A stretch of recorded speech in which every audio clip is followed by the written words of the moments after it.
Welcome to this interesting short video on the usage of if and unless. If na irundal, unless na illavittal. Both are imaginatives, both are conditionals. For example, if you study well, you will pass. If you studied well, you would pass. If you had studied well, you would have passed. இது எல்லாமே imaginative. நல்லா படிச்சிருந்தா pass ஆகிக்கலாம் அப்படிங்கிறத 3 டென்ஸில் நம்ம சொல்கிறோம். அன்லெஸ்னா இல்லாவிட்டால்.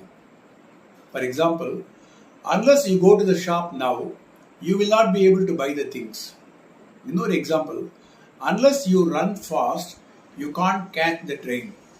இந்த மாதிரி இஃப்பையும் அன்லெஸ்ஸையும் கரெக்டாக யூஸ் பண்ணுங்க.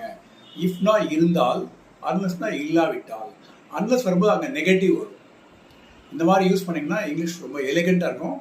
If you like this video, please comment, share and subscribe. Thank you.